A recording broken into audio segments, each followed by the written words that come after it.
current levels, neither bill includes additional aid for Israel or Ukraine. The two-step approach, widely pushed by Republican hardliners, but dismissed by many senators as a complicated solution that will be hard to implement. Oh, shit.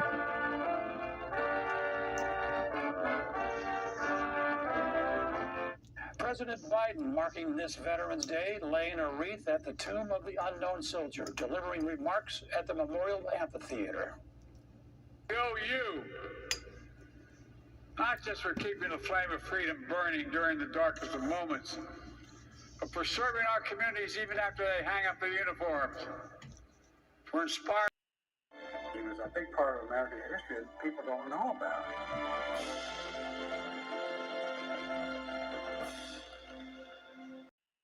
I'm your host, Cindy Drucker. Our conversations bring together journalists and experts from around the world. They help us uncover hidden information and details of conflicts, alliances, and connections in a deep dive discussion. This week, terrorism and communism. Are they connected? Is a communist revolution playing out in the universities and on the streets of New York, London, Paris, Sydney, and other major cities? Crowds calling Free Palestine, but nobody calling out Hamas for the slaughter and kidnapping of innocent Israelis. Activists are tearing down photos of hostages. Many protests turning violent. In Los Angeles, even at the Museum of Tolerance, the Holocaust Center, a brawl on the 85th anniversary of Kristallnacht, the night when, in 1938, when anti-Jewish policies in Nazi Germany took a lethal left turn. Has the world gone mad? How did we flip the switch so quickly? 2 months ago, being called an anti-Semite got you canceled. Today, it's celebrated. Are there countries that are free of the mobs, that remember the past and take heed? How did we get here and who's behind it? Black Lives Matter, trans rights, social justice, are they all connected? We'll find out. Today we start with a deep dive discussion before meeting our panel. We have a very special guest who understands Islamic terrorism very well. Wall Street Journal reporter in 2002, while she was in Pakistan investigating Islamic ideology behind the 9/11 attacks, her colleague, Daniel Pearl, was kidnapped by ISIS terrorists and then beheaded. Azra is also the author of Woke Army, the Red-Green Alliance, Destroying America's Freedom, which exposes the anti-Jewish network in America. She's also a senior fellow in the practice of journalism at the Independent Women's Network. Azra, welcome. Thank you so much, Cindy. I'm just so happy to have this conversation with you because we need to understand how we got here. Okay, that's exactly it. We need to understand how we got here. You know, since Hamas's barbaric attacks on Israel on October 7th, these protests that we've seen on university campuses and throughout the U.S. and cities across the Western world, we have these activists, they're chanting from the river to the sea. I want to know, do they even realize that they're calling for Israel to be obliterated? A lot of people are shocked by this unleashing of anti-Semitism that we're seeing. Are you? I'm not shocked at all. This has been 60 years in the making in the West. I was born in the summer of 1969 in a Muslim family in India. I was born in the summer of 1965 in a Muslim family in India. I arrived in the United States as Saudi extremism was being exported to the world. And what came with it? Muslim organizations that have now embedded themselves in the West. And they are the ones unleashing these protesters against Israel and Jews onto the streets and into the campuses. What we have is a multi-million-dollar orchestrated campaign, and I'm speaking to you from the trenches of those efforts in the streets. I'm wearing today the uniform that I wear at the anti-Israel rally. It's a hoodie that says Israel Defense Forces. I bought it in a Palestinian refugee shop that was in the West Bank, selling secondhand clothes. And above it, I wear my shield of truth as a journalist. What I have seen now from Constitution Avenue to Pennsylvania Avenue should scare everyone, Cindy. So are you actually talking to protesters who are at these and asking them why they're there? What do they tell you? Oh my gosh, I am not only speaking to them, but using my phone as the weapon, right? The weapon that they, the terrorists, unleash upon us when they try to terrorize us, and recording their statements. And what happened 2 weeks ago then? Along Constitution Avenue, American Muslims for Palestine, one of these many organizations, organized a march.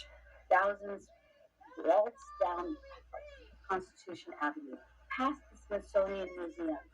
And there I asked each one of them, from the Council on American Islamic Relations to the titans of the far left in the United States named Code Pink, do you condemn Hamas? Do you support the existence of the state of Israel? And they refused. And they have a stage set up. Cindy, who did I see as the field marshal directing this march?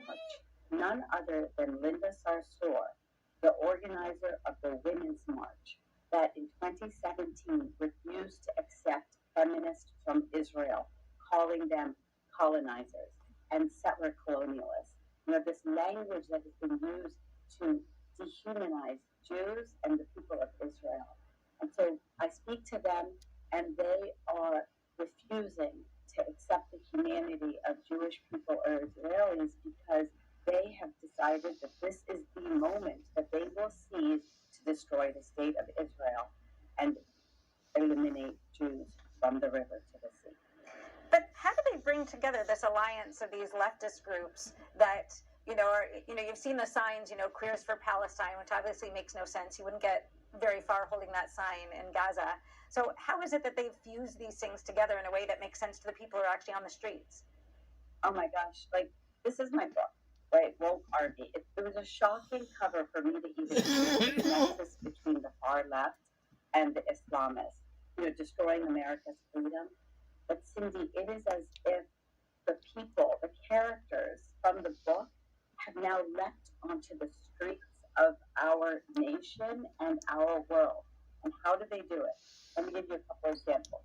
So this is one of the actual posters last Saturday. I picked it up, journalist trick, you know this. You wait till everybody leaves and you pick up their trash and you get the signs, from the river to the sea, Palestine will be free. The chant that they said in Arabic, Philistine al-Arabiya, which means Palestine is Arab, from the river to the sea. So they have code. And who organized this one? The Islamist group, U.S. Palestinian Community Network, one of the many Islamist groups that believe in political Islam. And who have they aligned with then? This is what's so critical. You have to see the fine print, as you know, as a journalist. Stand with Palestine, end the occupation, right? They use these big words. Who is it that sponsored this? The Party for Socialism and Liberation. Socialism and liberation. That's the far left. And who are they? Multi-million-dollar global networks that are trying to infuse the socialist far left agenda into our nations. They are alliance then. Look at this one. We're going to break the fourth wall here. Workers' World Party, the far left communist organization. And so the entire thesis of your program might seem hyperbolic to some people, but it is in fact exactly what's happening in the streets of our Western capitals, our cities, our colleges, and it is a multi-million-dollar network of organizations that are unleashing these street warriors of the woke army against America, the West, and Israel and Jews. One of the things that has astounded me by what we've seen, not only is everybody out on the streets in lockstep, but they're doing the exact same things, right? They're holding the same signs, ripping down the pictures of the hostages wherever they find them. Is this messaging that's going out, or what's your explanation for how they've proceeded so identically? Yeah, Cindy, talking points. They share Google Docs, and in the Google Docs, they have the talking points. Why are the chants all the same? Because they have created digital toolkits, which is what every grassroots organization has, right? And what are they basing all of this on? I want to just connect the dots for everyone. For several years now, we have heard about this concept of critical race theory, right? This ideology that has infused our schools. And what they have done is they are using the talking points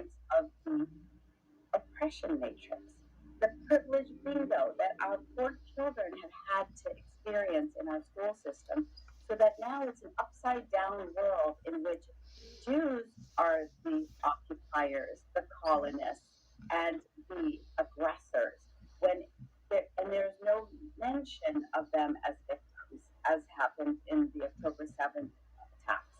And so there I was, Cindy, this past Saturday.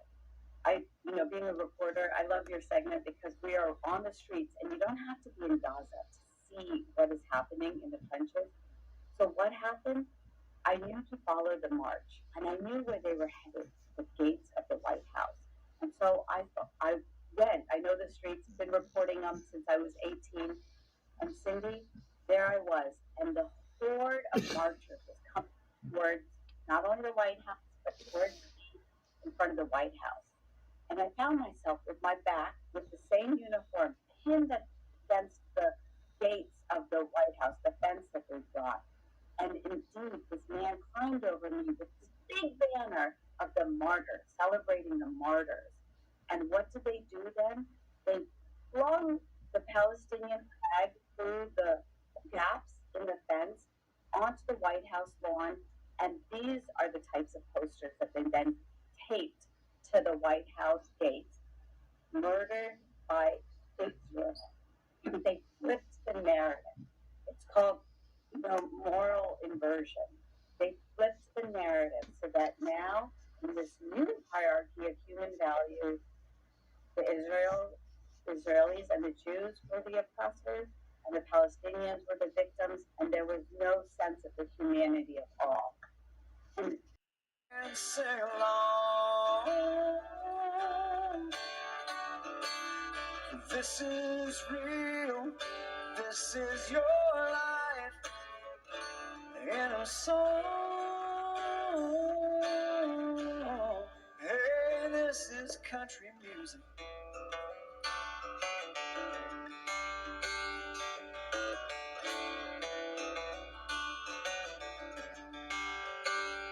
Are you haunted by the echo of your mother on the phone?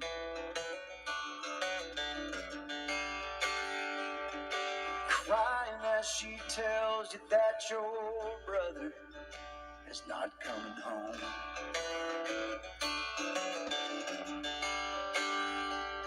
If there's anyone that still has pride in the memory of those that died defending the old and white and blue, this is country music, and we do.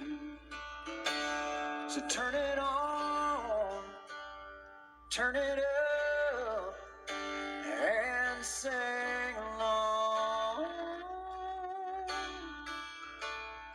This is real, this is your life in a song.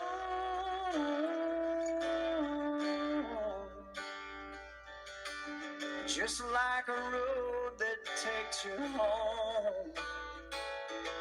Yeah, this is right where you belong.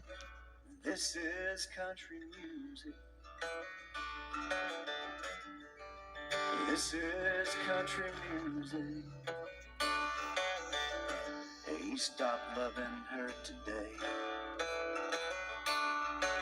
They painted their hands red, slapped that against the gate that enters into the White House, and put red handprint all over that, White House pretty, and chanted then, Genocide Joe, Genocide Joe.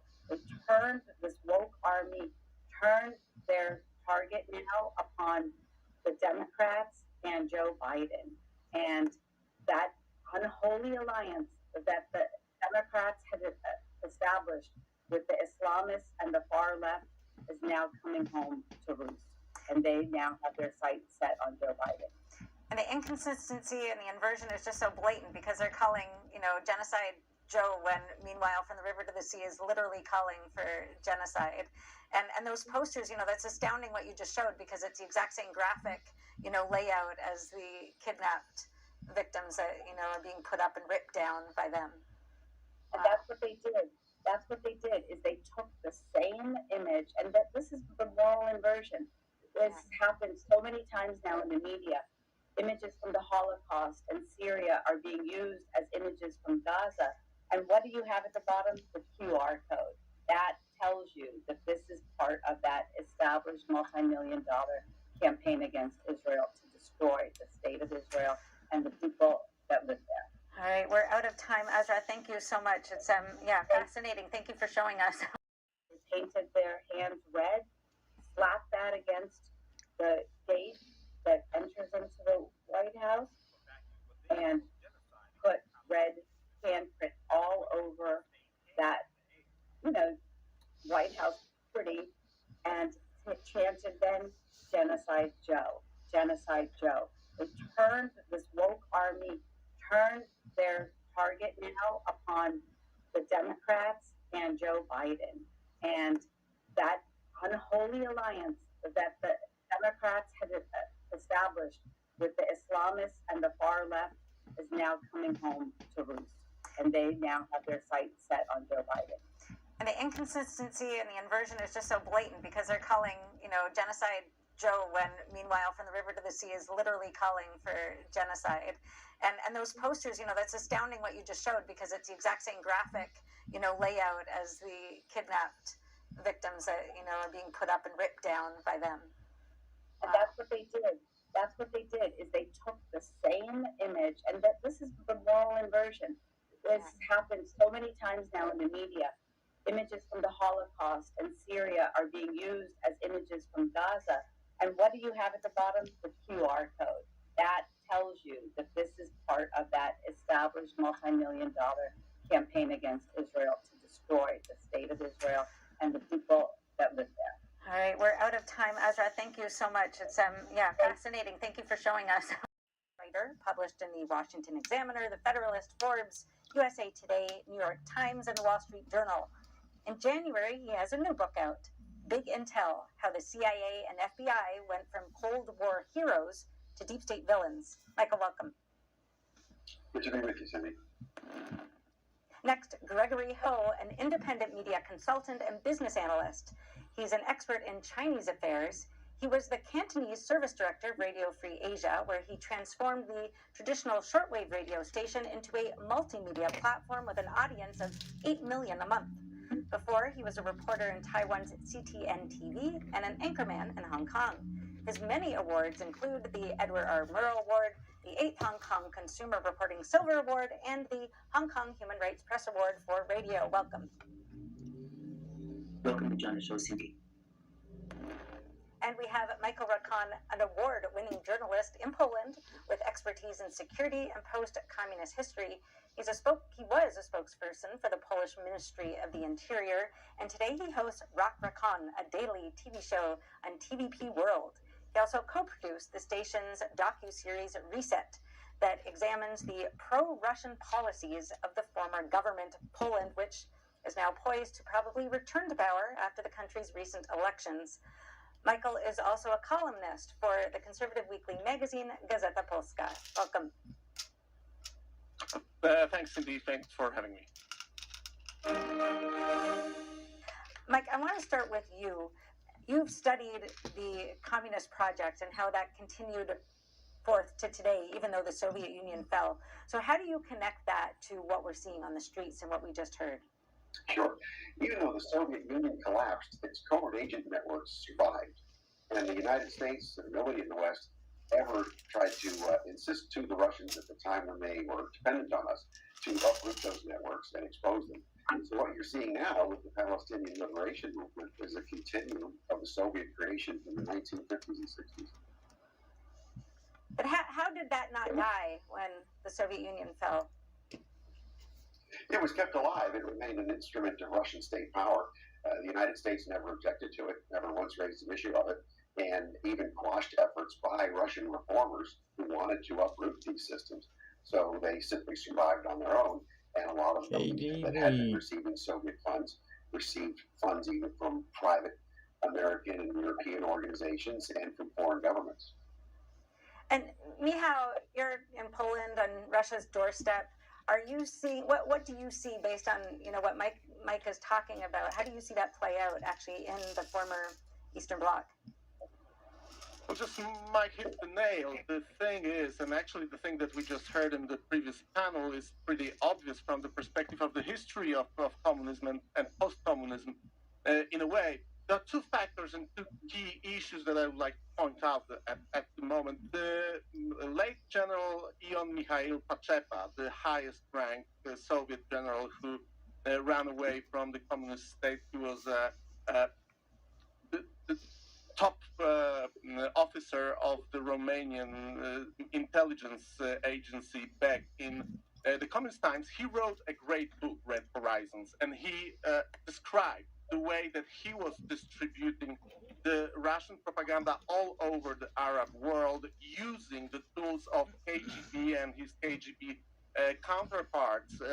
Those things are precisely described in the book, and we can connect them to the things that are going on right now. And I would like to point out to another issue. Back in 2001, I think, or 2002, late Alexander Litvinenko, the man who was poisoned and killed by the polonium 2010 in London back in 2006, gave an interview to the British media, and when he was asked a question about the Islam terrorists, he said that based on his experience as a KGB officer and an FSB officer, he said that the world center of terrorism is Moscow, Lubyanka, and he didn't speak only about the modern age of Islam terrorists. He was also speaking about the wave of terror from 1960s, like actually 1970s, 1980s. I'm in Warsaw, close to Warsaw right now. In Warsaw in 1970s, there was a big part of the so-called Islam revolutionary terrorists that were basically taught and trained in the places where the local security services had their safe houses. It was actually a big political intelligence affair, and because there was no Nuremberg for communism, the communism was never treated the way it should be, was never treated the way that, for example, German Nazi totalitarian regime was treated. We kind of thought that the history ended, and those criminals, those people who were murdering millions of people, just gone. They went retired. They did not. They are having their networks, as Michael just said. They're having their networks all around the world. They are having their networks built in the Western countries, in post-communist countries like Mali. They are still active here.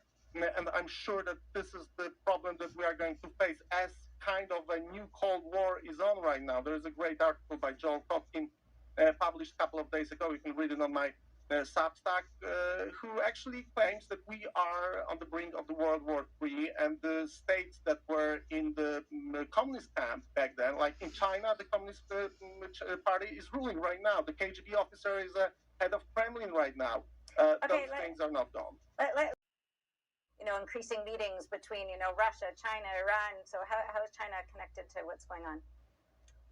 Well, I'm not shocking at all, because the Chinese government, the CCP government, they are standing with the Palestine. They are not fundamentally standing with Hamas. Look at the the most popular TikTok platform. Look at the content. Compare about stay with Palestine and stand with Israel. Compare the latest figure by Axios. It's 1 to 3. That is a figure. Now the communists, they try to manipulate the youngster with a platform they control. Only until last Friday, the TikTok on their platform, they released an official statement. They said they are against terrorism.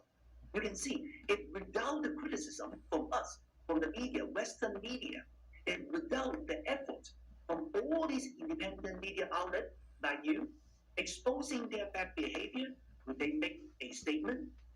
Would the Senator Josh Hawley not sending a warning signal to the most influential entertainment platform, which is TikTok, trying to manipulate the youngster to make them think that they would send out a statement, put it back into the website. So ironic. I only see that statement in Chinese. Then you can find a statement in English, let me know. I'm interested to see. So I'm not shocked at all because, the platform is a message. The communists, they control the platform. They control the platform, they control the youngsters. So when you see all these youngsters walk out on the street against the Israeli,